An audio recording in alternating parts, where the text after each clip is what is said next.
Okay, let's start without wasting a time. आज की video में आपको पता चलेगा कि लेवल्स की इंपॉर्टेंस क्या है, वॉच लिस्ट की इंपॉर्टेंस क्या है और ऑफ कोर्स डेटा की इंपॉर्टेंस क्या है। लेकिन मेरे पास कुछ मैसेजेस आए, सर हमने सुबह कॉल बाय करी थी तब भी हमको प्रॉफिट नहीं हुआ। तो याद रखो, जो भी ऑप्शन बायर हैं ये लोग हाथ जोड़ के भगवान से प्रार्थना करेंगे, कहेंगे हे भगवान, एक्सपायरी के दिन मैंने कॉल खरीदी थी सुबह सुबह, आज के बाद मुझसे ये गलती नहीं होगी, कृपया मेरा ये गुनाह माफ़ करें। इस तरीके से करें और याद रखना एक्सपायरी के दिन मॉर्निंग में 9:15 9:30 या 9:45 बजे तक आप कोई भी कॉल या पुट बाय नहीं करनी है। चलो देखते हैं कल हम लोगों ने क्या डिस्कस किया था। कल हमने कहा था शॉर्ट कवरिंग आई तो उसके दो ट्रिगर हो सकते हैं, या तो डाउ फ्यूचर होगा ट्रिगर या फिर आपका एक्सिस बैंक होगा ट्रिगर। ठीक है, अगर आप देखोगे डाउ फ्यूचर मॉर्निंग में यहां से यहां तक आप देखो 100 पॉइंट्स अप हो गया था।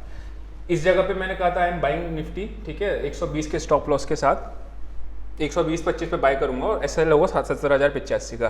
ठीक है, हमारा डेटा प्लस था, बस एक ट्रिगर चाहिए था शॉर्ट कवरिंग का कि आज शॉर्ट कवरिंग आ सकती है। वरना रेंज बाउंड हम लोगों ने डिस्कस किया था कि निफ्टी की रेंज, बैंक निफ्टी की रेंज आपकी रहेगी 35,800 से 36,500 के बीच में और निफ्टी की रेंज रहेगी हमारी 16,950 से 17,200 के बीच में। अब देखो हम लोग जाते हैं इधर वॉच लिस्ट की। पहली चीज हमने क्या कहा, वॉच लिस्ट की क्या कीमत होती है। देखो ये इन्फोस का शेयर है, मेरे पास पूरी वॉच लिस्ट लगी हुई है। जब मैंने देखा आईटी के ऊपर इन्फोसिस भागना शुरू कर रहा है, ठीक है, देन मैंने आईटी के और शेयर्स देखे, माइंडट्री का शेयर देखा, आपका टेक महिंद्रा का देखा, टीसीएस देखा, ये सारे भागने शुरू कर रहे थे उस टाइम पे। जब वो भागने शुरू कर देते, निफ्टी के अंदर बहुत वेटेज रखते हैं, 18% के आसपास निफ्टी आईटी की वेटेज है, तो ऑब्वियसली निफ्टी भी ऊपर आएगी। तो मैंने क्या किया, निफ्टी तो बाय करी लेकिन स्टॉक्स ज्यादा बाय करे और आईटी, खासकर आईटी के स्टॉक्स, माइंडट्री है, टीसीएस है, टेक महिंद्रा वगैरह। वॉच लिस्ट की अब जैसे इसने बॉटमिंग का दिखाया था वैसे ही लेवल की क्या है 1601। ठीक है, फ्यूचर मे का फ्यूचर मैंने बाय किया था अराउंड 1603 रुपए पे निकला था, एग्जिट किया था मैंने। क्यों किया था, बिकॉज ये लेवल पे इसने नेगेटिव कैंडल बना दी। जब लेवल पे आके नेगेटिव कैंडल बना रही है तो एटलीस्ट प्रॉफिट तो बुक करो ना, सेल करो ना करो बात की बात है, लेकिन एटलीस्ट प्रॉफिट बुक करना चाहिए लेवल पे। अब देखते हैं आगे होता क्या है, कल क्या हो सकता है, उस पर आके चेक करते हैं। अच्छा, आप कभी भी देखना, मैं आपको क्यों बताता हूँ कि कल क्या कर रहा था, हम लोगों ने कल क्या डिस्कस किया था। रीजन क्या है, कल की साइकोलॉजी को हम लोग कैरी करते हैं आज के दिन में। तो हमेशा याद रखना, जब भी आपके अगेंस्ट कोई चीज जारी होती है, जैसे मैंने कहा शॉर्ट कवरिंग है जो ट्रिगर होगा डाउ फ्यूचर, अगर नहीं आती शॉर्ट कवरिंग तो शायद ट्रेड नहीं मिलता। मैं 3 दिन से ट्रेडिंग नहीं कर रहा था, थर्सडे के दिन ही ट्रेडिंग करी, एक अच्छा खासा प्रॉफिट हुआ।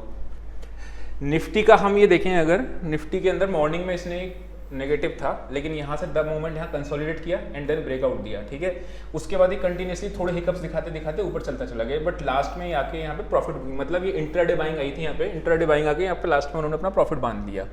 कल क्या हो सकता है, देखो हम कभी भी कहते हैं कि अगर आपका ऊपर खुलता है, गैप अप खुलता है या गैप डाउन खुलता है तो वेट करो। जैसे आज मॉर्निंग में गैप अप खुला था, उसके बाद मार्केट ने एक नेगेटिव कैंडल बनाई, देन प्राइस एक्शन जब नीचे आया, यहाँ पे कंसोलिडेशन करके जब ऊपर गया उस मोमेंट हमको निकल जाना चाहिए था।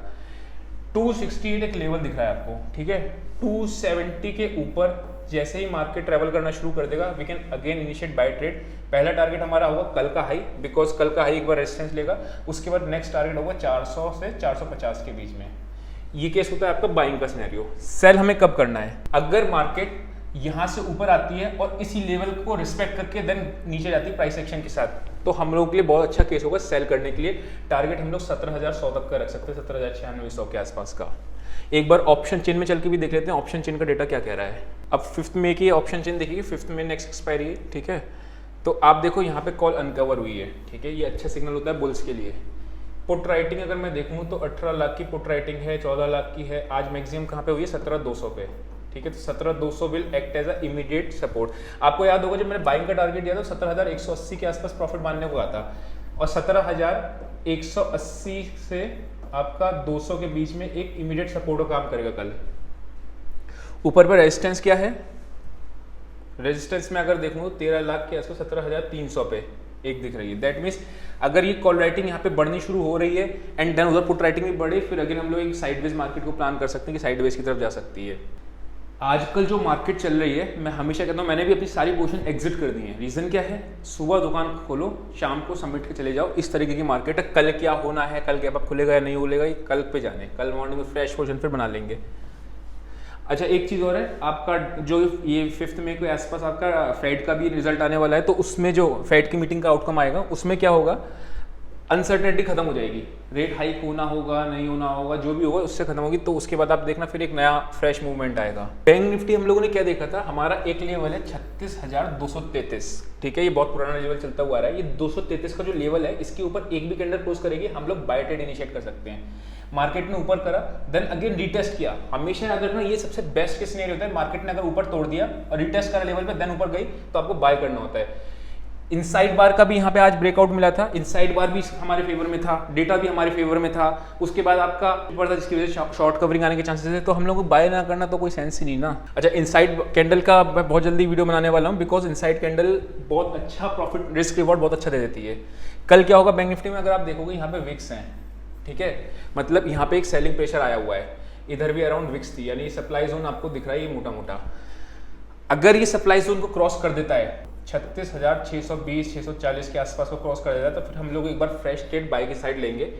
लेकिन अगर अगेन इसमें भी निफ्टी जैसा मूव आता है, मान लो मार्केट खुलता है यहाँ पे, देन इसका रेजिस्टेंस लेके देन नीचे गिरता है, तो इस लेवल के नीचे हम लोग फिर अगेन सेल कर सकते हैं। बहुत ज़्यादा गैप अप या बहुत ज़्यादा गैप डाउन खुले तो वेट करो प्राइस एक्शन का, उसके बाद क्या प्राइस एक्शन बनता है फिर वो देखो। स्टॉक्स देख लेते हैं। आप देख रहे हो ये ट्रेंड लाइन डाउन ट्रेंड की तरफ कोटक बैंक की आ रही है, और यहाँ पे एक सप्लाई जोन भी है, यहाँ विक्स बनी है ना, जब भी विक्स होती है तो वहाँ पे एक सप्लाई जोन होता है, ठीक है। बॉटम पे देखो ये एक डिमांड जोन था। अगर आप ध्यान से देखोगे तो ये नीचे ऊपर गया, नीचे गया, देन ऊपर नीचे, और ये कुछ डब्ल्यू पैटर्न की तरह बना रहा है। अगर ये सप्लाई जोन को तोड़ के क्लोजिंग देने में ठीक रहा तो हम लोग इसको बाय कर सकते हैं। और याद रखना, अगर आप देखोगे पीछे से पुराना, तो इसकी बहुत बड़ी ट्रेंड लाइन चलती हुई आ रही है और एक बहुत अच्छा ब्रेकआउट आएगा फिर अगर आया तो। लेकिन हम लोगों का टारगेट क्या होना चाहिए, 1800 तक का, क्योंकि 1800 एक राउंड लेवल है, 1799 98 95 के आसपास रख सकते हो, लेकिन बशर्ते इस सप्लाई जोन के ऊपर क्लोज होना चाहिए।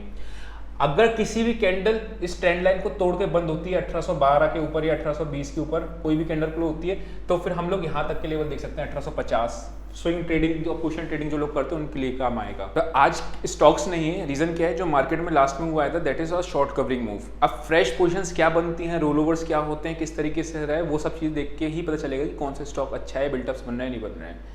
आई होप आपको सीखने को मिला होगा कि वॉच लिस्ट कैसे इंपॉर्टेंस क्या है, लेवल्स की इंपॉर्टेंस क्या है। टिल देन बाय बाय, सी।